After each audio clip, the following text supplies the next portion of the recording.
go on Instagram real quick and go live too there.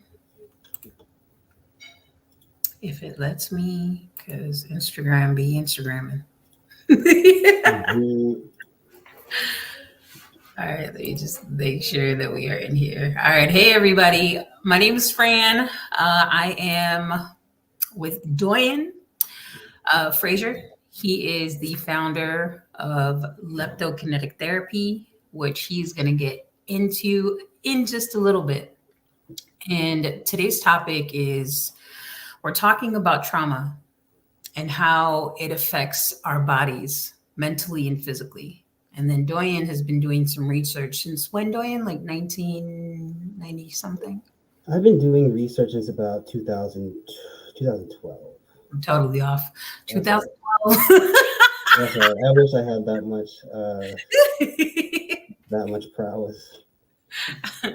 So I saw D'Oyen on TikTok and I thought a lot of the stuff that he was teaching was interesting. So I ended up obtaining some services from D'Oyen. And when the first day that I met him, when we did a remote session, it was very, very interesting because that was the first time that I felt that there was something in my body that was released. I never knew existed.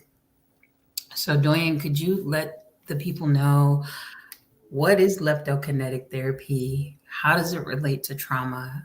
And then we'll talk about some other topics that we want to bring up in a little bit. And sure. First of all, thanks for having me, Fran. I appreciate you. Um, but yeah, leptokinetic therapy is essentially a remote energy healing modality that focuses on releasing frozen energy from the musculoskeletal system and the energy body and things like that, trauma, emotions.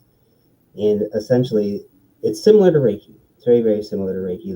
The major difference is that leptokinetic therapy focuses much more on sheer mental focus as its driving force, as well as there's a lot more emphasis on the physical body also. That's I feel like a huge misconception that's going on in the energy healing world is that there's this essentially like a philosophy. If you treat the energy body first, if you treat the energetic signature of an illness or of some type of physical discomfort, then that's what will make it go away because everything emanates energetically first, quote unquote. However, what I found is that if your physical body is unable to receive subtle information, if it has a hard time receiving the energy you're trying to send to it, then it's a lot less effective. The energy doesn't stick as much. So what I found is that if you can enhance how the physical body is receiving the information from the energy body, then you can essentially induce these somatic releases a lot easier. And the somatic releases are essentially, again, what I specialize in inducing in people. It's the physical discharge of energy from their body. And that's another thing that separates my healing modality from other healing modalities. Just to kind of simply define somatic release, it was something that was coined by Dr. Peter Levine. He was out studying, I believe, gazelles or cheetahs or something like that in Africa. And what he found was that after a gazelle was attacked by a predator, it just kind of fell to the ground and started convulsing and shaking and twitching, and then it just kind of got up and went about its day. What they ended up figuring out is that this is the body's natural mechanism to mitigating trauma, to discharging stress. I heard about that story. I didn't. Wow. Mm-hmm. And so that's how it's related. They got attacked, and afterwards, it's almost like I guess when we experience something, let's say after a car accident, right? And at that particular moment, we don't really experience what that is because we're shielded by some type of what is that called? Is it cortisone or? Cortisol is basically one of your stress chemicals that's produced. It's probably adrenaline. Mm-hmm. So that's what keeps us from experiencing what we really should be experiencing. Is that right? It's almost like a layer. So here's the accident, here's the adrenaline, and then it's the aftermath where we experience the things that we were supposed to in the accident. And one of the major issues is that, well, there's a few. One of Okay. them is socially, it's considered kind of like unacceptable to to shake. It's like seen as like weakness or like inferiority. Like if you, especially as like You say unacceptable to shake? well, like if you go through something and you're tremoring, like you're shaking out of fear, like usually it's looked at as a form of weakness or like just socially evolutionarily speaking, like if you were a man in the 1600s, let's say, and you were trembling in fear, you would, your bloodline probably wouldn't continue. You know what I mean? Like Okay. it's a social thing, um, to just be seen as a form of weakness in a lot of different settings, and so you have that element along with working regular jobs where you are put in positions that are, chronically stressful, and you're unable to escape that, and you're just constantly enduring the same stressful situation over and over and over and over. And basically when you go through chronic stress, it essentially starts to shut off a part of your brain, the rest and digest, the healing part of your brain, and it gets stuck in that fight, flight, freeze response. Wow. And so that's another major thing that I help a lot of people with, is essentially unlock their nervous system from this fight or flight state that's just become enmeshed in their neurological wiring from just being fired over and over and over. Those pathways in their brain being taken over and over and over to where it just becomes the base state of mind. So if we are in those, if we are in that cyclical state of like, I guess, being stressed out, like what can we do? Or is there something that we can do to mitigate that? Could we like, is there some type of technique that we can like stop and check in with ourselves to help us get out of that state? Because I mean, then we look at that, I feel like, as something normal. Yeah, movement is healing, right? That's Um, easy. everything from I don't want to be like cliche and be like, oh, working out or dance, but like movement helps the body kind of process the trauma. There's other things like just going into nature. We talked about this before, going to the ocean, you know what I mean, hiking, walking, just moving your body, are things that can really help. Breathing properly, that's one of like the most main biohacks out there, is just breathing. Your breathing will dictate kind of like your brainwave state. It will dictate whether or not you're in fight or flight, or whether you're in rest and digest, based on how deep or shallow you're breathing. So Mm, those are some techniques. Yoga, of course, is something I can't stress enough. Yoga. okay. So if they're like in the office, they could just apply this breathing. Breathing would be the most simplest thing, right? More than likely. Um, yeah, that would probably be like one of the most realistic ones to use. I know that they're trying to like install more wellness kind of things, especially like in corporate settings where there is like a quiet room. You know what I mean? Music, music is another thing, of course, that works really well. That can really shift your emotions. It's actually something I've been using a lot lately, is music. I don't know Okay. if you heard that new Kendrick Lamar joint. That is, whoo, boy, like liquid coffee. So, so are you just saying that like just the music and the words and the music and the instruments itself will cause our, I guess, our mood to shift? Or are you saying that in tandem with dancing will also make it shift? Or Well, it, that too. They're both true. okay. However, in this case, I was just referring to just music alone. You know what I mean? I think, as Bob Marley had said, music is either a form of destruction or a form of healing.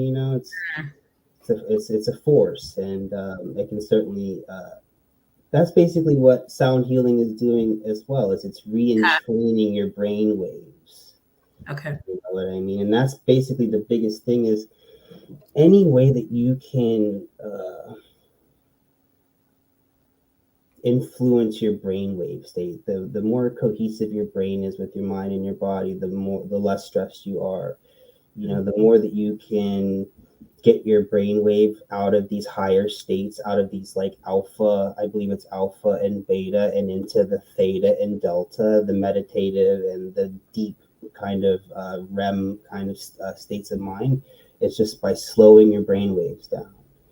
And that can also be like, that's basically what meditation does. This is also something that I help a lot of people. I help a lot of people with, as well as in training their brain waves to where they're firing, or they're vibrating much more slowly. Oh, is that why I'm laying down when I'm when you're doing the session remotely? I Just mean, to a lot of times, I mean, like, honestly, like, your brainwaves are actually pretty good. Like, you have a lot of releases and things like that. You know, you like, in particular, like, I worked with a person that has ADHD the other day, and like, their brainwaves are very, very fast, and it takes a lot of entrainment to get those brainwaves to like really slow down to where they're out of their own way, kind of, so to speak. Oh, okay, okay.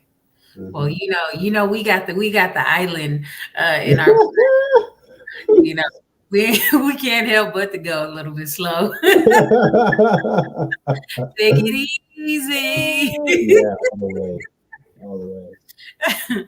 So, let me see. We could benefit. Okay, so what are some of the benefits of somatic release? Why do they happen, and how are they stored? How is trauma stored in the body? Okay, so can you actually repeat that? I'm gonna write these down so I can hit all these topics. Go ahead. So, what are the benefits of somatic releases? How do they happen? And how is trauma stored in our body? Okay, so there's a lot of different benefits from somatic releases. Uh, if I'm speaking, like, again, like, I try to be as simple as possible here and kind of talk about also like what's clinically shown. The things that are Okay. clinically shown in regards to somatic releases is that it can help you relax. Okay. If you can help, go ahead. Joanne, if you want to get all clinical on us, do it. I mean, it's I'm sure we may have Okay, some doctors and okay, nurses watching as okay. well. Just kind of give us both. Gotcha. So yeah, in regards to like what they say it can help with is things like relaxation. And if you can help someone relax, then you can literally help someone heal. You can accelerate the healing process, or at least like help catalyze it. Again, if you're not relaxed, you're in fight or flight pretty much. So if you're in that space, you're part of your nervous system that is literally responsible for healing is suppressed. Wow. I need you to repeat that again. If you are not relaxed, you're either in fight, flight, or freeze. The tendency is, yes, if you are in a stressful state of consciousness, then your nervous system is automatically going to switch into that fight, flight, freeze response, and it's going to not only literally suppress your immune system, but it's going to cause tension in your body. You know what I mean? And that causes a whole nother plethora of issues within itself. Oh God. When you start holding a bunch of tension in your body, your muscles, those tissues begin to like become deoxygenated. You know what I mean? They're not getting enough oxygen into them because of that tension, and then also it's not releasing enough waste, so this waste starts to build up in the cells, and that creates, I This, believe, an acidic environment. I was So, gonna, yeah. I, mm-hmm, I just said dis-ease. mm-hmm, Wow. mm-hmm. Whew. So that's like one of the simple benefits. It can help with sleeping. It can help with like emotional resilience. It can help with mind to body enhancement, or like increasing your level of awareness. It can enhance extrasensory perceptions. That's something that I have found while helping people with doing this. It can alleviate tension. When you're seeing somatic releases that are manifesting like localized twitch responses, because there's several different like tiers of types of therapeutic movements that can manifest. when you're seeing things like twitching in the fingers or like palpitating in the muscles, those are localized twitch responses, which is an indication that beneficial like healing hormones are being released. Like your nervous system is, Healing you know, what are being released? beneficial healing hormones. So Okay. like chemicals that are responsible for the healing process. Okay. So it's, again, it can accelerate the healing process. I'm not going to sit here and say that, like, the human body is so complex, and there's never a one all for anything. I have seen some pretty miraculous things occur in regards to people's illnesses disappearing. But the tendency is that a lot of times it's a process. If you're dealing with something chronic, this is complementary and alternative, preventative. It's preventative medicine. So, like, I would, you ideally want to work with people before they get a chronic illness. But it's certainly something that can help with, with both sides. Those are just some of the main benefits. There's of course a lot of other different things, like feeling lighter. You know what I mean? Feeling like you can breathe more. Things like that. One of the main things, in my opinion, is just it helps regulate your nervous system. So with our nervous system, I don't know if people really get the idea of how much our nervous system is something that we should pay attention to. Do you find when people are dysregulated, how do you, I guess in layman's term, how do you break it down for them? Like, hey, if you don't do this, this is what's going to happen.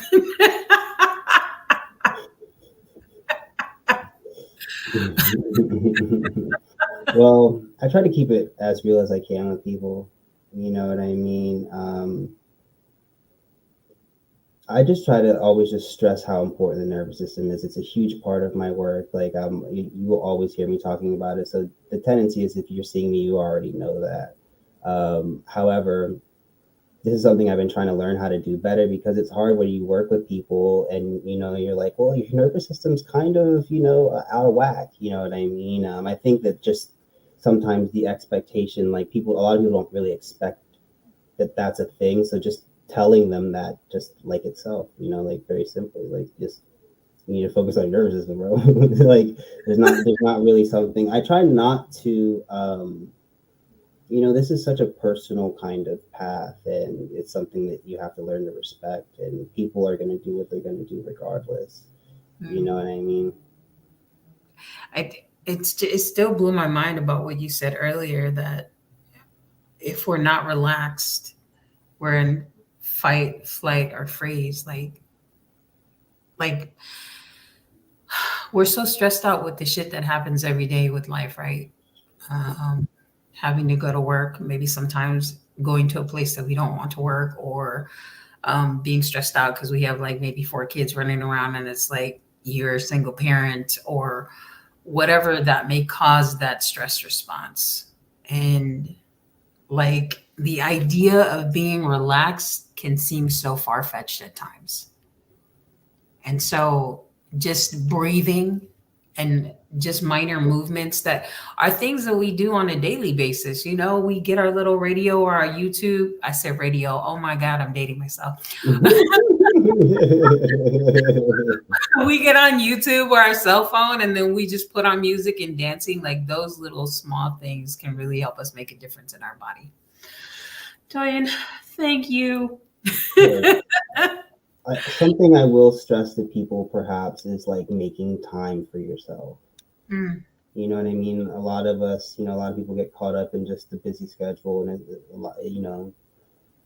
there is a lot of resistance with people just taking the time for themselves to have a space of dedicated rest and relaxation, or some type of release. Self-expression is another really, really important kind of thing that can help as well.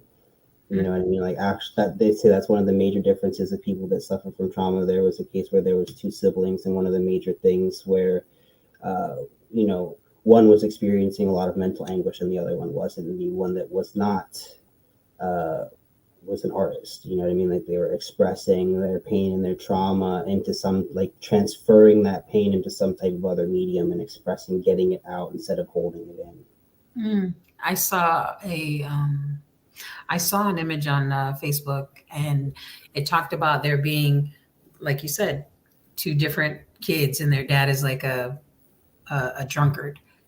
One comes out totally fine, she becomes successful, and the other one is following in the dad's footsteps. So when you were saying that, I thought about how I think of people that let their kids, and this is specifically, I don't have anything against this particular, people, but I saw this. This happened to be a white family that I saw. I've seen it quite often, and like the kid would be in a grocery store and be like, "Mom, I want this," and she's just like, "No, you're not gonna get that," and like having her keep repeating herself while the kid is like out on the floor doing this, just having a tantrum. And it's just like coming from the environment that I grew up in. It's like, you need to like smack that kid and get him in place. But as I've seen people that do allow their kids to have that expression, that I find that when they transition into like being a teenager or an adult, that they have more, I guess, freedom in expressing what it is that they want to participate in and they don't want to participate in. That is such a fine balance. But go ahead. That is just such a fine balance, There, of course, again, like raising kids is similar to trying to help someone, heal from an illness. There's no handbook. There's, everybody's so different. Everybody's just so unique to themselves. However, and there's just a lot of different flavors in what you just said. Like, I hear you, because I'm thinking about it, because I've been raised like you too. I'm like, wait, hold a minute, you know what I mean? But I'm also like, as you're saying, like they're kind of on the ground flailing around. They are literally like kind of releasing that emotion that they're experiencing. I would just like to put the input of like, for a person of color, we don't necessarily have the same luxury to like grow up later and throw temper tantrums, or like, we just have to be a little bit more careful is all.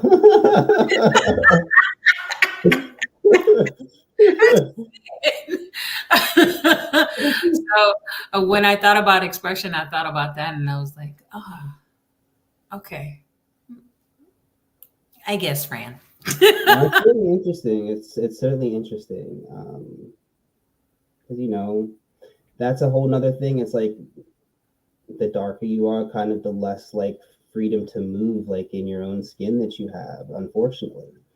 I just think about like how much, as a person that has a Jamaican side, I think about how much my movement was just restricted, period. On that side, in terms of expressing everything, like everything, so it's and they say the Jamaicans are some, in my experience doing this work, working with Jamaicans, they are hard to get them to release stagnant energy. Wow. You see that in a lot of people outside the States, actually. Really? Yeah. Wow.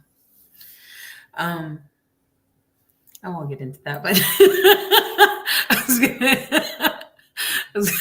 never mind. Well, just another thing to think about too is how much, like, just not even collective trauma that darker skinned, darker complex people have experienced. Just their own individual experience.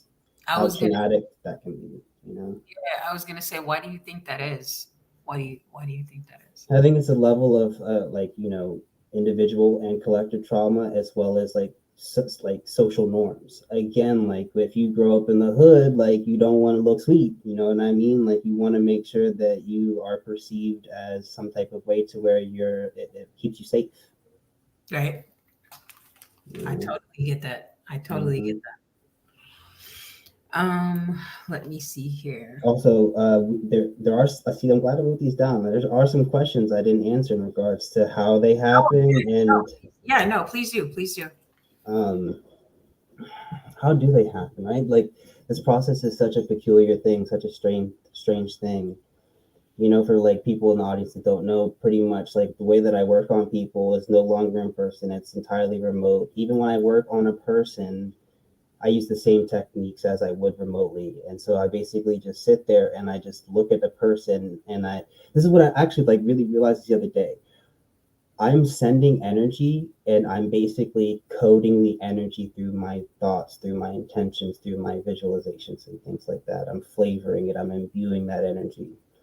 Um, because I just sit there with my hand like this and I just look at a person. And that's what's, it's kind of unreal.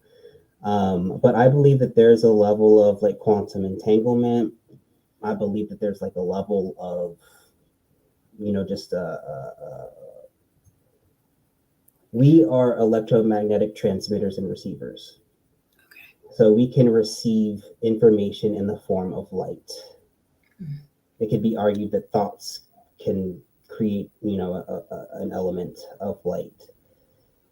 And so somehow I am able to, over space and time, transmit an information, a code to another person, and they're able to receive that, and that's able to then give their body instructions to perform certain actions like release, like regulate, like realign, like recharge, because yeah, God, there's just so much elements in regards to my work, because some people, I'm going to just tell this story real quick. The thing that led me to discovering this is kind of like a bit of my origin story. The thing that led me to discovering this. Every time I get ready to ask you a question, you ask it yourself and then you answer.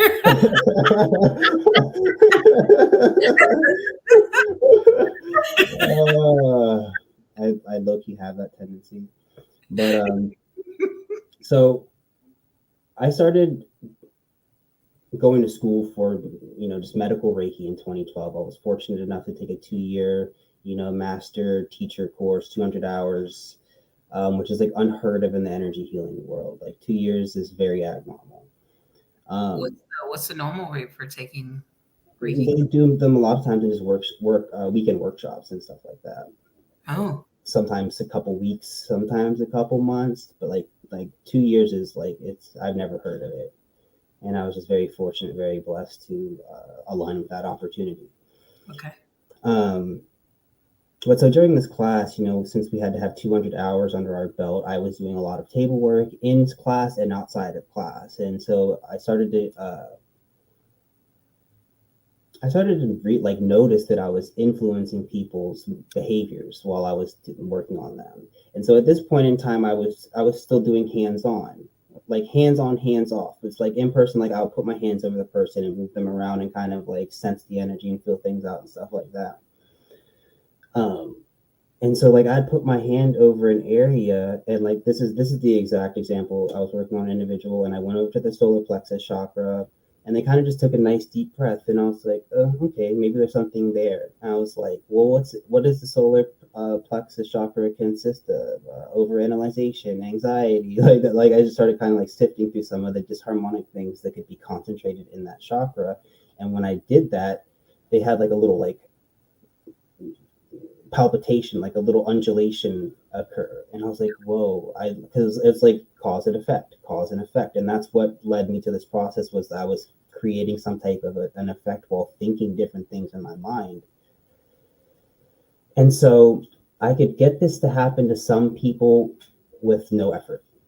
And then other people, no matter how hard I tried, I couldn't get it to happen. So that is what really made me be like, what is this? Like it was a very passionate kind of a desire to understand what this was. And I asked my teacher about it. My teacher was just like, oh, it's just energy releasing. I was like, that's not enough. I was like, that's not enough. I need to know more. And so I basically started studying all of these like rare energy anatomies, like things that a lot of people don't, it's not common energy healing anatomy. You know what I mean? Like things that have to do with seal removal, things that have to do with a lot of just, again, like seal removal techniques and stuff like that. And this actually helped create a more consistent process for me. It actually did have an impact, but it still wasn't consistent enough. Like I was still having more than enough sessions where I would not be able to get a person to have any somatic releases. And so one day I just asked a simple question, which was, well, what makes the body move? Well, how do you know, like, what makes the body move by itself? And the answer is very simple. It's the nervous system. And so I basically like reverse. The body move. Yeah. Okay. Yeah. Like what makes the body move involuntarily? It's Mm. going to be your autonomic nervous system, your somatic, your autonomic nervous system. And so I basically at that point just started studying neurology, biochemistry, physics. I started just studying a lot of very physical sciences, and kind of after reverse engineering the nervous system with how the nervous system is receiving stimulus, like it's called transduction. Transduction is basically where you take a stimulus and then you transform it into a different piece of information. So a perfect example would be you have your hand and there's a candle and you touch the candle, that heat from the candle, that information, that thermal information gets transformed into electrical information that then goes into your brain to tell you, hey, that's hot, move your hand. I Okay. basically mastered that process, because if you think about it, if you're sending energy to somebody, their skin is receiving it, and like there's a tactile element, you know what I mean? So it's like if I can get that person's body to register or be able to transduce this subtle energy that I'm sending to somebody, then we can influence their system. You said that you mastered that response system, the Yes. transduction system. Mm-hmm. So if you share that, is that like that is that if you share that, are you sharing like your proprietary information? My secrets. Yes, I didn't want to. No, I've I have stuff public. It's out there. Like I have articles and blogs and stuff like that, and like even if I could tell a bunch of people like I'm a mutant, you know what I mean? Like I'd have to really sit there and like guide people through this process, because I can sit here and say, oh well, we just do this, but then people are like, well, how do you do that? And I'm like, well, I just do. Like I just think it, but like I can actually break it down for a person with the actual visualizations and the actual techniques and things like that. Could you give us a mini course of what that may look like? What was Like that? just, I said, could you give us a mini course of what that looks like? Like something. Yeah, I can give you a break. I can give you all some breakdowns. Okay. There's a couple of different ways that I work with it. The secondary way that I work with it is that you have something in between your shoulder blades that is an energy anatomy that's referred to as the nodule complex. Okay. Your nodule complex is essentially the etheric or the energetic blueprint for your nervous system that's directly connected to the heart chakra. And so it's basically it's the bridge. Your nodule, so your nadis are also, you have the Inga, the Ida, the Pingala. Those are the Kundalini circuitries. Okay. Your nadis are the energy pathways that's used in like Vedic, like Hindu teachings. So you have these 7 points in between the shoulder blades, again, that are the nadis, and they basically directly connect into your brainstem. And so again, it's like this bridge. That is like the nodule complex is this bridge between your physical electrical energy system and your subtle energy system. So a lot of times I just redirect how the energy is going through that nodule complex and then going up into the brainstem, into the cerebrum, the top of the brain, how that's then going into the hypothalamus, the pituitary thyroid, how that starts going into the endocrine system, going into your glands. And that's really like the main thing that I do. But a lot of times I just skip the nodule complex and I just go straight to the brainstem, and I just really enhance how the brainstem is, how the mind and the body are receiving information. I was going to say, so you're basically overriding certain areas to get to accomplish whatever result that you're wanting to get. It can be overriding. It can be in training, because there's like the law of sympathetic resonance, which is, like if you have You could have like a Sympathetic. I've heard it before. Like I've heard. sympathetic resonance is basically like if you have something like, let's say, a tuning fork. You have one tuning fork over here, right? Mm-hmm. And then you have another one over here, sorry. And you bang one of them and the other one will catch it. Yeah, it automatically. It will entrain. It will that energy will be absorbed by the other tuning fork. And so that's kind of one of the main things I do is I entrain the nervous system. That's so cool. Thank you. It's been a fun ride so far. Gosh, that's so. When did you like? I know you said that you went into Reiki and then you went into that 2 year program. Like, did you have other experiences prior to getting into Reiki that caused you to, I guess, get into that class into the first place? Whew, this is the question right here. Okay. I kind of was just like built. I was built for this. Like I was built different. Like growing up, it was not abnormal for my Jamaican grandma to be speaking in tongues and like casting entities out in like the middle of the night and stuff. So it's like I've and like talk about like ghosts and stuff like that at the dinner table. Like I grew up kind of, I don't want to say programmed, but I grew up with the software to kind of take this path. And Wow. what ended up happening was I got kicked out of high school my junior year, and I still like I have just always been into this stuff. I started meditating in maybe like sixth or seventh grade, so like I've kind of just always been immersed into this world. And one of my ex girlfriend actually had a book on it was like Reiki for women or something like that, and so like I was yeah, so like I was learning about it and like I was aware of it, and I was just really big into meditation and just esoteric, just like ideologies and stuff like that. And when I got kicked out of school, I ended up moving. I moved from Virginia back to Maryland. Sorry, I got something in my eye. Moved back to Maryland, and I got a book called Natural Cures by Kevin Trudeau. And I started just learning about just the sick industry. You know what I mean? I started learning how it's a business, and how the pharmaceutical industry is, and how there are a lot of natural cures for a lot of different things. And so that's when I kind of decided that I want to like help people heal naturally. Yeah. Um, and I so like in maybe like 2010, yeah, 2010, I started just like trying to work on people without any formal training. Mm-hmm. And I still had got some people to have like some releases, like some emotional releases and things like that, but it was nothing to like what it ended up becoming like after school. Wow. It's amazing. What an amazing story.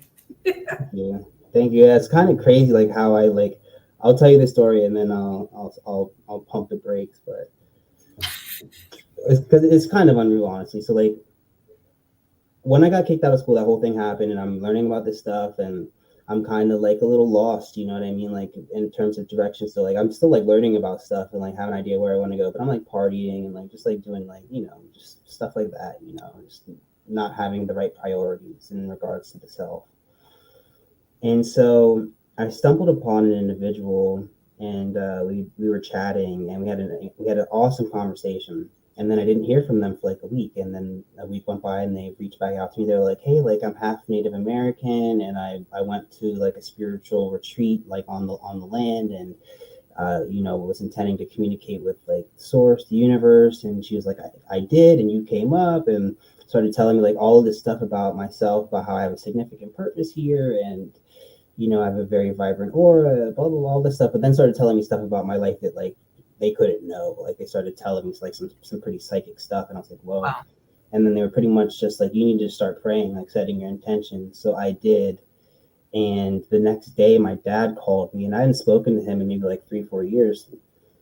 And he's like, "Hey, I'm opening up a Jamaican restaurant in DC. I want you to assistant manage it. You can go move in with your uncle who stays right down the street. I've been skateboarding for almost 30 years. So like moving to the city was always like, it was like, it's every skater's dream."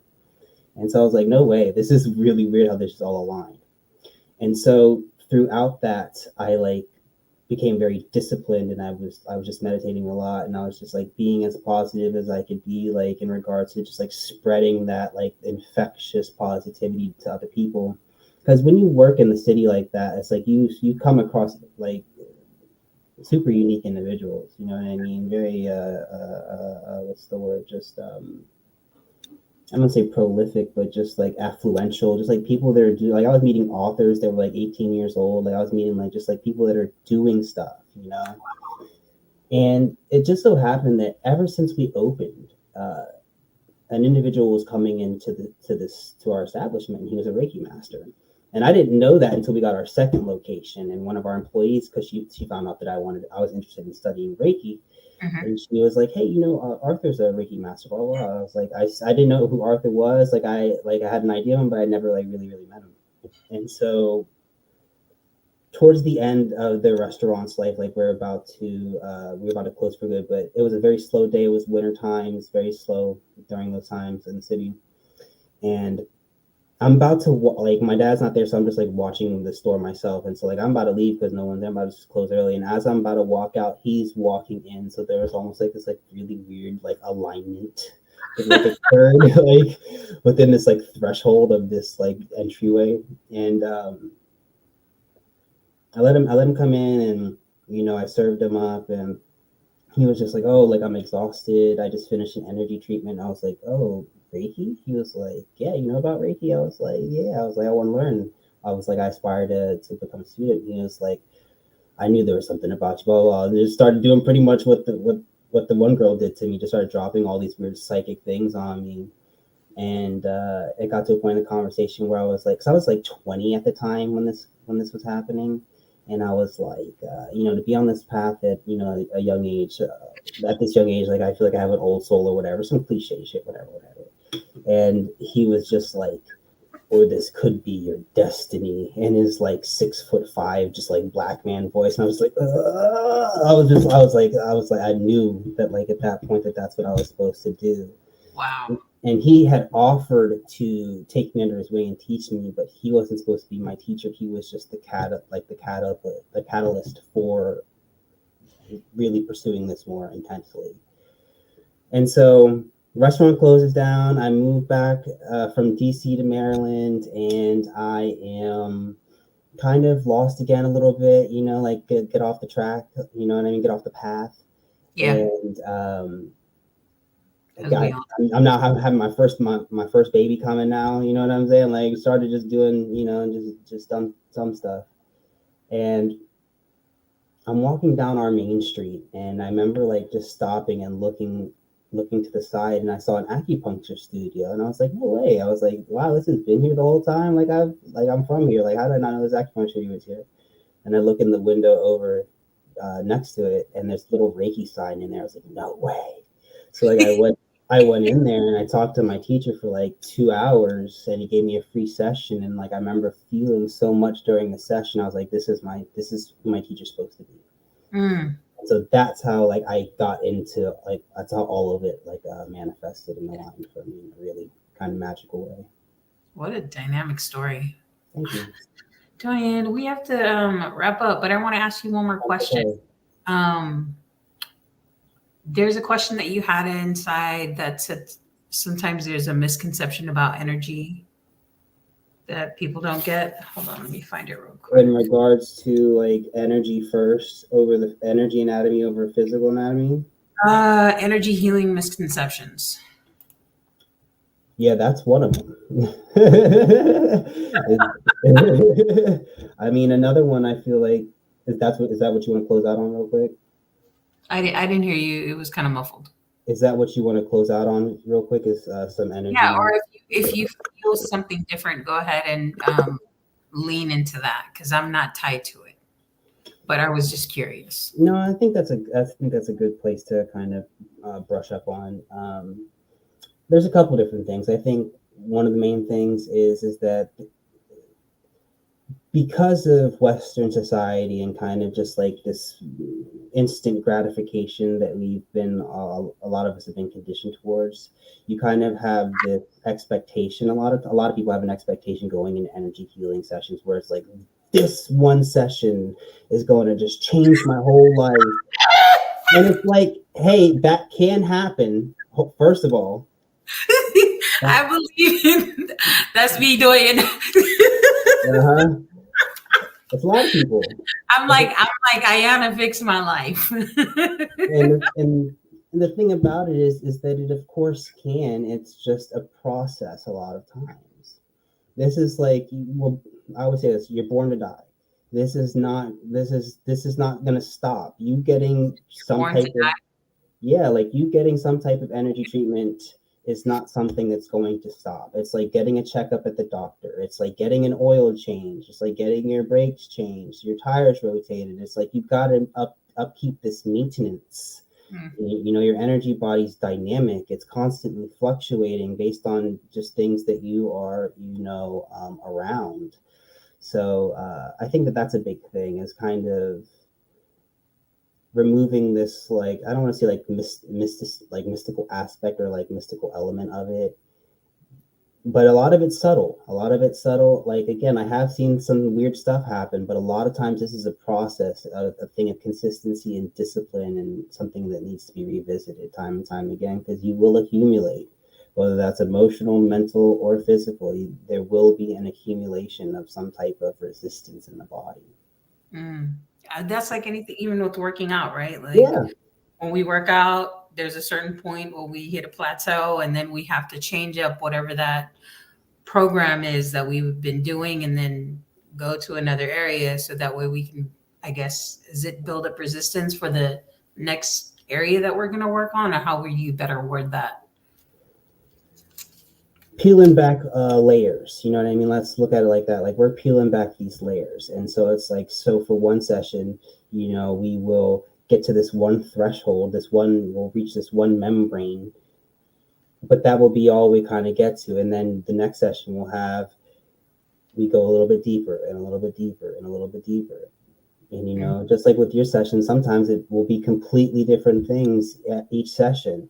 Like, sessions can be like, they're dynamic as well, just because the energy body is just constantly in a state of fluctuation. Okay.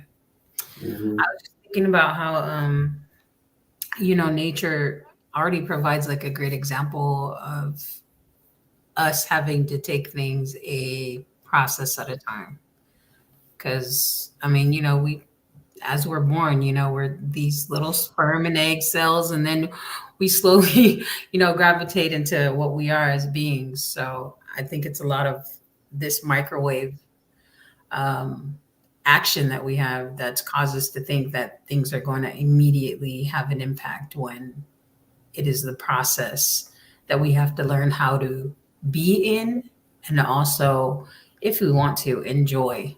Okay, yeah. Anyways, I'm going to go off on a tangent, but since we're ending the session, I had 3 questions for you, so the viewers can get to know you a little bit more better. Sure. So the first one was, what's your favorite funny story to tell people?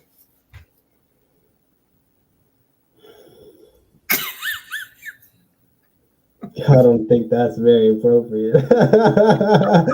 let me think of one that's a little bit more PG here. Funny stories. I'm like, man, my humor is so strange. I don't know if I have any for real. All right, I'll go to the next one. Number 11. What is your biggest pet peeve? Inconsideration. Mm. People not being considerate of others, people not respecting other people's just space. Being like, I don't want to say being loud, but like just being inconsiderate. You know what I mean? Like, sounds are vibration, and then things be traveling, man.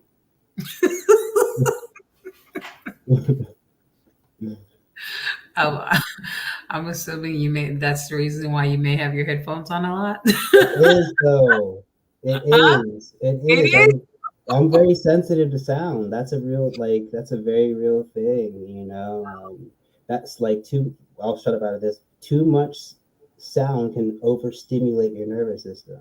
And Mm. because I'm a person who's also dealt with a lot of trauma myself, my nervous system can become dysregulated very easily by like too many sounds. Like, it just it overloads my. Because I'm also clairaudient. That's the type of psychic ability that I have. So like, I receive a lot of audio type of sensory perceptions. Thank you for sharing that, D'Oyen. Of course. Last question. How do you want to be remembered?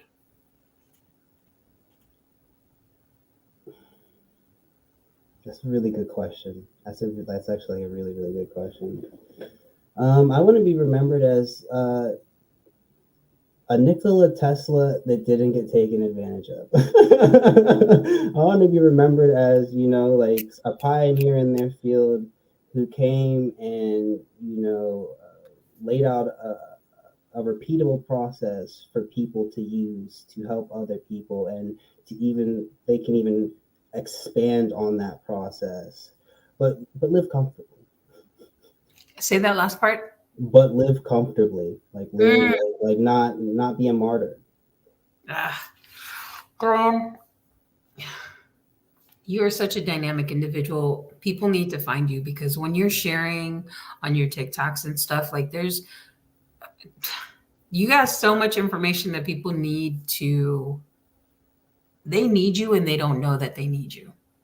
So let everybody in social media land know where they can get your books, know where to find you, what are your handles, and I don't know, whatever you want to share. I'll just say, just check out most of my handles are just Leptokinetic. It's my Twitter, my TikTok, YouTube. Name's again D'Oyen Fraser. One book I would like people to check out is just any of my biofrequency infusion research. You just simply type that in Google, come right up on my Amazon stuff. And all my links are available in my bio. Last thing, website is somaticenergyrelease.com. So just check me out on there. But yeah. D'Oyen, we have to continue this conversation because it was super short. It went fast. Mm-hmm. There's so much. Lot to talk about. Can I invite you back? Of course. I'd love to come back. Okay. Well, thank you, D'Oyen. And please stay on while I end the stream. All right, everybody. Thank you for watching, friends. I'll put all of D'Oyen's information inside of the post. Have a good night.